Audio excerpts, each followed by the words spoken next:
On est d'Af Tedvav Amud Aleph à la Mishnah. Seder Ta'aniot Ketzad. Comment on faisait la dernière série des 7 jeunes. Motzin et Tateva. On sortait le Aaron HaKodesh avec le Sefer Torah. Les Chovachalir à l'extérieur, dans la grande rue, dans la rue principale de la ville. Venotnim et faire Mikle Al-Gabe Teva. On prenait de la cendre et on la mettait sur la Teva. Ou Berosh Anassi sur la tête du Sanhedrin. Ou Berosh Avbeddin et sur la tête du Avbeddin. Après chacun mettait sur sa tête de la cendre. Azaken Sheben, le plus vieux d'entre eux, il disait Divrei Kivushin. Achenu, il leur disait mes frères, Loneemar Ben Ninvé, à propos des gens de Ninvé, il y a écrit là-bas que Hachem il a reçu leur tchouva. Il dit il n'y a pas écrit Vayar Elokim et Sakam et Ta'anitam. Hachem il n'a pas vu leur Ta'anit, c'est pas ça qu'il a vu. Et là, Vayar Elokim et Maasem qui shavu midar kamara. Ce que Hachem il a vu, c'est qu'ils ont fait tchouva. Donc vous aussi faites tchouva. Ou Bekabala ou Omer, et dans les Nedim, c'est écrit Vekiru levafrem ve'al bigdechem. Et après il y a écrit Veshuvu el Hashem elokechem. Donc le ikar de la tchouva, c'est faire tchouva. Le ikar du Ta'anit, c'est de faire tchouva. C'est pas juste c'est pas juste jeûner, c'est Kiru levafrem. Il faut déchirer son cœur. Amdou betfila. Donc après il commence la tfila, donc là ils sont dans la rue. Moridin ifinateva. Donc il y a quelqu'un qui vient en tant que shler tzibour. Celui qui doit être shler tzibour, il faut qu'il soit zaken veragil. Que ce soit quelqu'un d'âgé et que ce soit quelqu'un qui est ragil de la tfila. Veshobanim, quelqu'un qui a des enfants, ou betorekam, qui est pauvre. Kedesh libo shalem betfila. Comme ça, dans son cœur, il va être déchiré et son cœur, il va être plein dans la tfila. Vemer lifnem esrim verba brachot, et il disait donc à ce moment-là 24 brachot. Shmone esre shebecholium, les 18 classiques. Mosif alem otchashi, il rajoutait 6 brachot. Velouen, et les brachot qu'il va rajouter, ça va être ça. Il y aura des psukim de zichronot, comme on fait à Rosh Hashanah, shofarot. Il va dire aussi une bracha par rapport à un télim de El Hashem Matzarata Li Karati Vayaneni. Après la Gemara va expliquer c'est quoi ces brachot. Dans une quatrième bracha de Saena Yale Harim, il va faire une bracha sur ce mizmor. Mimarakim Karaticha Hashem. Et une sixième sur Tfila Lani Kiyatov. Rabbi Yehuda Omer, Lo Yatzarich Lomar Zichronot Sheforot. Rabbi Yehuda il n'est pas d'accord, il dit non, il ne dit pas Zichronot Sheforot. Et l'Omer Tarten, à la place on dit Rav Kiye Baaretz, Dever Kiye. Asher Ayud Dvar Hashem et Nermiaou, al Divra Batzorot. Donc lui rajoute deux autres psukim. Veomer Chotmeen, et après il finissait la bracha, il faisait par une khatima, il finissait par Baruch Ata Hashem. Et la Gemara l'explique, la Mishnah l'explique.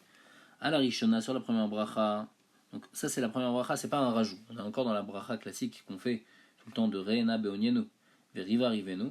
Alors juste il rajoutait à la fin de la tfila, à la fin de la bracha, donc il finissait pas directement Baruch Ata Hashem Kol Israël, mais il rajoutait Mishana et Avram Be'ar Amoria, celui qui a répondu à Avram dans le Har Amoria, ou Yane Etrem Veishma Vekol Tzakatrem, c'est lui qui va vous écouter. Et il va écouter le son de vos cris. Baruch Ata Hashem Goel Israël. Ça c'était le premier changement qu'on faisait. C'était pas une bracha, c'est la bracha classique de Goel Israël, mais il y a un rajout. À la shnia, donc la shnia c'est là maintenant la première des 6 brachot, des 6 nouvelles brachot. À ce moment-là, il disait Mishana et avotenu al yamsouf, ou Yane etrem, veishma kol tzakatrem ayomazeh, Baruch Ata Hashem zochar nishkachot. Celui qui a répondu à nos pères sur la mer rouge quand ils sont passés la mer rouge, et ben qui nous répondent à nous aussi. Sur la troisième, qu'est-ce qu'il disait Mishana et Yoshua Bagilgal, ou Yane etrem veishma bekol tzakatrem ayomazeh, Baruch Ata Hashem shomea teruah. Donc ça c'était le début de cette bracha là, elle s'appelait Shofarot. Après sur la quatrième bracha, c'est celle qui commençait par Batsarat Ali, il va dire Mishana et Shmuel Bamitzpah, celui qui a répondu à Shmuel, ou Yane etrem veishma bekol tzakatrem ayomazeh, Baruch Ata Hashem shomea tefila. À quel moment Shmuel il a pris? Et Shmuel il a pris quand il y avait la guerre contre les Pélishtim, il voulait que le peuple juif soit sauvé des Pélishtim. Et la tfila de Shmuel a été répondue. La cinquième c'est quoi? Mishana et Eliyahu Be'ar Carmel, ou Yane etrem veishma bekol tzakatrem ayomazeh, Baruch Ata Hashem shomea tefila. Celui qui a répondu à Eliyahu dans le Har Carmel, quand il devait prouver que les avodazar de Baal c'était n'importe quoi. À la Shishit, sur la sixième bracha, donc qui commençait par le misement de Shir Malot Mimarakim, Keraticha Hashem. Il disait Mishana et Yona Mimea Daga, celui qui a répondu à Yona alors qu'il était dans le ventre du poisson. Ou Yana etrem Vishma Bekol Tzakatrem Yomazeh, Baruch Ata Hashem, Aone Bet Sara. À la Jvit, sur la septième, donc on a dit c'est la septième, c'est pas la septième bracha, c'est le septième changement qu'on fait dans la Hamida. Mais il n'y en avait que 6 brachot en plus, donc c'était de Tfila Leani. Alors à la fin il disait Mishana et David Vet Shlomo Beno Yerushalayim, celui qui a répondu à David et Shlomo. Ou Yana etrem Vishma Bekol Tzakatrem Yomazeh, Baruch Ata Hashem, Amerachem Al Haaretz. Alors c'est à quel moment que Hachem il a répondu à David et Shlomo. Shlomo c'est quand Shlomo il a voulu faire rentrer dans le Beth Amikdash, et là Hachem il lui a répondu Bisrout David Amelech, les portes elles ont pu s'ouvrir sinon les portes elles ne s'ouvraient pas. Et à David, il lui a répondu, par exemple, au moment Rachid apporte qu'il y avait une famine à l'époque de David. David, il a prié, et à ce moment-là, il a été répondu. Maasé. Maintenant, la Mishnah raconte une histoire par rapport au Taniot. Maasé, Bibé, Rabbi Khalaf, Taver Bichanina ben Teradion, Shavar et Khalif Nateva. Il y avait un qui était Shler Tzibour. Vegama Atabracha Kula. Il a fini toute la bracha donc, de Goal Israël. Velon ou Acharav Amen. Et ils n'ont pas répondu Amen. Ils ont juste répondu Baruch Shem Kavod Malchut Olam Vaed, comme au Bet Hamikdash. Tiku à Kohanim Vetaku. Après, ils ont dit, le Shamash, il a dit, sonnez du chauffard, sonnez. Et après, il a dit, Mishana Avram Avinu Be'ara Moria, ou Yana Atrem, Ishma Kol Tzakatrem, Bayamazé. Il est passé après à la bracha d'après. Après, il a dit, Ariou Bne Aaron Ariou. Et il a dit la bracha encore d'après, donc la troisième, Mishana Tavotenu, Aliam Souf, ou Yana Atrem, etc., etc. À chaque fois, il disait Tiku Ve Kohanim Taku. Après, il disait Trois Adkia. Donc à chaque fois, il disait ça. Donc, quand les Chachamim ont entendu ça, Amrou Ulay Nunagim Ken, El Abishar Mizrach ou Be'arabait. Il disait que de faire comme ça, de rajouter, de pas dire Amen, de dire Baruch Shem Kavod Malchut Olam Vaed, ça c'est seulement au Bet Hamikdash, Bishar Mizrach, au Bet Hamikdash qu'on fait ça, mais sinon toujours on répond Amen. C'est seulement au Bet Hamikdash qu'on répond pas Amen, on répond Baruch Shem Kavod Malchut Olam Vaed. Et donc sur ça, les Chachamim n'étaient pas d'accord. Sur le reste, les Chachamim étaient d'accord sur le fait qu'à chaque fois on devait sonner. On faisait une Kia, après une 3 Kia, quand on en avait 6. Sur ça, ils sont d'accord qu'entre chaque bracha, on disait Tiku à Kohanim Tiku, comme ça, ils savent. Shalosh Ta'aniot Arishonot. Donc, on a dit, il y a eu plusieurs séries de jeûnes. Il y a une série de 3, une autre série de 3, une série de 7. La première série de 3, alors, il y a maintenant par rapport aux Kohanim. Donc, tout le monde commence à jeûner, mais maintenant par rapport aux Kohanim. Les Kohanim qui travaillent au Bet Hamikdash, comme ils travaillent au Bet Hamikdash, alors, est-ce qu'ils vont jeûner ou pas? Alors, le Bet Hamikdash, comment ça marchait de service? C'était séparé par des mishmarot et par des bet av. Donc il y avait 24 mishmarot de Keuna, 24 familles de Kohanim. Chaque famille devait s'occuper d'une semaine. Donc à chaque fois, et après ça retournait, donc dès que les 24 ils avaient fini, hop, on reprenait, et chacun donc avait été responsable d'une semaine. Maintenant, dans ces 24 là, on a coupé par rapport au nombre de jours, Rachid dit on a coupé par rapport à 7 jours, et chacun était responsable d'un jour. Donc il y avait, ça c'est ce qu'on appelle le bet av. Le bet av, voilà. Aujourd'hui, c'est ce groupe-là qui va s'occuper d'apporter les korbanot. Donc il y a un groupe le dimanche, un groupe le lundi, un groupe le mardi, etc. Les 3 premiers jeunes, alors les Anshe Mishmar, donc les gens qui sont responsables de la semaine, mais aujourd'hui c'est pas leur jour. Mitanin, Velo Mashtimin, eux ils vont jeûner, mais ils vont pas finir leur jeûne. Anshe Betav, par contre, les gens que c'est leur jour maintenant de travailler au Bet Hamikdash, là ils vont pas du tout jeûner, c'est leur jour de travail. Shalosh Niot, pour les deuxièmes séries de jeûnes, là c'est plus Ramour, la pluie n'est toujours pas arrivée. Alors là, Anshe Mishmar, les gens de la semaine, mais que c'est pas leur jour, Mitanin ou Mashlimin, ils vont jeûner, ils vont finir. Anshe Betav, mais les gens que c'est leur jour, Mitanin ou Mashlimin, ils vont déjà jeûner, mais ils vont pas finir pour bien faire la voda.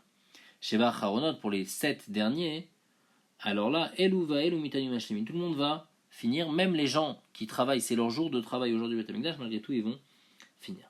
Ça, c'est selon Rabbi Yoshua. Les Chachamim sont qui me disent non. Ils disent les 3 premiers, personne ne jeûnait, même les Anshe Mishmar, même ceux que c'est leur semaine, ils vont pas jeûner. Shalosh Niot, les 2 deuxièmes. Alors donc les 3 deuxièmes, c'est-à-dire la série de la deuxième série. Alors là, Anshe Mishmar Mitanin Velo Mashlimin. Les gens du Mishmar, ils vont jeûner, mais ils vont pas finir leur jeûne. La Anshe Beta, par contre, les gens que c'est leur jour, l'Oy Mitanin Klal, ils vont pas du tout jeûner. Sheva Charonot, les 7 derniers jeunes, Anshe Mishmar Mitanin ou Mashlimin, les gens donc du Mishmar, que c'est leur semaine, ils vont finir. Par contre, Anshe Beta, Mitanin Velo Mashlimin. Donc en fait, la différence entre Rabbi Yoshua et le deuxième avis, c'est que comment on commence, et après à chaque fois, chaque série de jeunes, on rajoute quelque chose. Maintenant, puisqu'on a parlé des Anshe Mishmar et des Anshe Betav, alors la Mishnah dit comme ça, Anshe Mishmar, donc ils sont là, ils doivent être là responsables cette semaine. Alors, Moutarin, Ishtot, Yain, Belelot, Avalo, Beyamim. Ils peuvent boire du vin la nuit, mais pas le jour. Donc on n'a pas le droit de rentrer au Bet Hamikdash quand on a bu du vin. Le Anshe Mishmar, le jour, on ne va pas lui permettre de boire du vin parce que peut-être il aura besoin d'aide. Il aura besoin d'aider le Betav du jour à faire la Avoda. Donc, on lui dit ne bois pas de vin. Par contre, le soir, à ce moment-là, on sait déjà c'est quoi le travail qu'il y a à faire au Bet Hamikdash. Donc lui, le Anshe Mishmar, on sait qu'on n'aura pas besoin de lui, donc il peut boire du vin à ce moment-là. Par contre, Anshe Betav, Avlo, Bayam, Velo, Bayla, ils vont pouvoir ni boire ni le jour ni la nuit, puisque la nuit, ils ont des avodot à faire. Anshe Mishmar ve Anshe Mahamad, les gens, donc les Mishmarot de Keuna, les Anshe Mahamad, on va voir après plus en détail c'est quoi Anshe Mahamad, mais en tous les cas il y avait un groupe de gens qui devaient être responsables du Korban Tamid. Asurin Milisaper ou Milichabes, ils n'ont pas le droit donc de se couper les cheveux et de laver leurs habits, donc quand c'est leur semaine, l'Anshe Mishmar leur semaine, pendant toute cette semaine ils doivent être occupés, ils doivent pas se couper les cheveux ou laver leurs habits. Ou Bachamishi Mutarim, mais le jeudi ils peuvent, Shabbat pour le kavod du Shabbat. Maintenant la Mishnah elle va parler d'autre chose. Elle parle par rapport à Megillat Tanit. Megillat Tanit ça a été instauré à l'époque du deuxième Beth Amikdash. Il y a eu des grands nissim. Et donc ces jours-là, Chachamim ils ont dit, c'est des jours où on n'a pas le droit de jeûner. C'est un jour de joie pour le peuple juif, on n'a pas le droit de jeûner. Et la Mishnah dit comme ça, Kala Katu Megillat Tanit, Delo Lemispad. Quand il y a écrit qu'on n'a pas le droit, donc il y a des jours où on n'a pas le droit de faire de espèdes, il y a des jours où on n'a pas le droit de jeûner. Donc le jour où on n'a pas le droit même de faire des espédim, les fanavasso, la charamuta, avant le jour, donc c'est-à-dire le jour d'avant. Donc disons il y a écrit le 12 Tishri, on n'a pas le droit de faire de espèdes. Donc c'est un jour très chamour, donc le jour d'avant, on n'a pas le droit de faire de espèdes et de jeûner. La charamuta, mais le jour d'après, on aura le droit de faire des espédim et de jeûner. Rabbi aussi, les cholek, il dit non, les fanav ou les acharavasso. Il dit c'est le jour d'avant et le jour d'après c'est interdit. Donc si, dans notre exemple, il y a un jour qui est interdit, et ben le jour d'avant déjà c'est interdit, le jour d'après aussi. Ça c'est quand il y a écrit dans Megillat Tanit qu'on n'a pas le droit de faire de espèdes, donc c'est des jours très chamours. Des loleitana, mais si c'est juste écrit qu'on n'a pas le droit de jeûner. Donc on a le droit de faire des espédim, mais c'est des jours où on n'a pas le droit de jeûner. Alors là, les fanav ou la chav moutar, c'est le jour d'avant, le jour d'après c'est permis. Rabbi aussi, les cholek, il dit non, les fanav assour, le jour d'avant il est interdit, la chav moutar.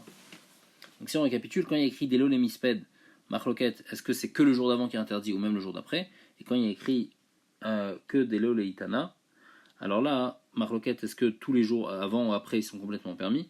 Ou bien non, le jour d'avant il est interdit.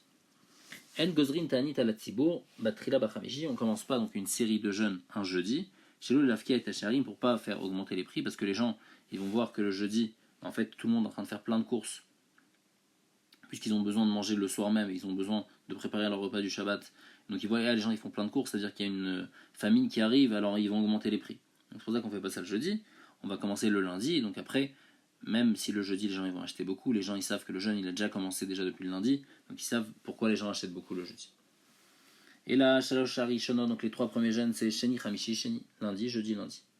Deuxième série, Shalosh Niot, la deuxième série de 3, c'est aussi Hamishi, Sheni, Hamishi. Donc là, c'est la suite de la première série, donc on peut continuer. Juste après le lundi du 3, on fait encore jeudi, lundi, jeudi. Rabbi aussi, il n'est pas d'accord, il dit Keshem, Shen, Rishonot, Hamishi, car Loshniot de l'Achronot. Il dit non, les deuxièmes, il ne faut pas les commencer un jeudi. Donc il dit, quand on a fini la première série, on aura fini un lundi, on va attendre le jeudi et on va commencer la deuxième série seulement le lundi d'après. Un autre din, la Mishnah dit En gozrin ta'anit ala tzibur berosh chodashim v'chanukah v'purim. On n'est pas gozer un ta'anit à Rosh Chodesh, ni à Chanukah, ni à Purim, v'mitrilou. Mais si on a commencé un seder de ta'anit, et après, quand on a commencé déjà cette série, on voit qu'un des jours ça va être Rosh Chodesh ou Chanukah ou Purim, et Nafsikin, on va pas s'arrêter. Ça c'est selon Rabban Gamliel, Amar Rabbi Meir, Afalpish, Amar Gamliel, Nafsikin. Il dit bien que Rabban Gamliel il a dit qu'il ne faut pas s'arrêter. Modé Aya Shen Mashimin, c'est-à-dire il faut jeûner, mais il ne faut pas finir son jeûne. Et c'est la même chose pour Tisha B'Av qui tombe un vendredi. Alors on ne va pas finir son jeûne parce qu'on ne peut pas rentrer le Shabbat affamé. Donc on va te dire bah non, ne finis pas le jeûne le vendredi et tu peux manger juste avant le Shabbat. Donc maintenant la Gemara va expliquer. Là on revient depuis le début de la Mishnah. Juste cette Mishnah c'est une Mishnah très longue, c'est toutes les Mishnayot du Pérec. Après il n'y aura plus aucune Mishnah dans le Pérec. On a vu toutes les Mishnayot déjà du Pérec. C'est-à-dire Ta'aniot Ketzad Mutsin et Teva. On avait dit dans la Mishnah qu'on sortait la Teva. La Gemara demande quoi va filou bekamaïta, quoi même la première série de jeunes on sortait la Teva. Au min où pourtant il y a écrit Shalosh Ta'aniot Rishonot les trois premières séries où Shniot Nirnasim le Bet Knesset on rentrait dans la choule. Ou Mitpalelim Kelacham Mitpalelim Kelachana Kula on priait normalement. Ou Besheva Achronot seulement dans les derniers Mutsin et Teva. Des Chovachalir Venotni Nefer al Gaba Teva et tout ce qu'on faisait on mettait de la cendre partout Berosh Anassi ou Berosh Avetav que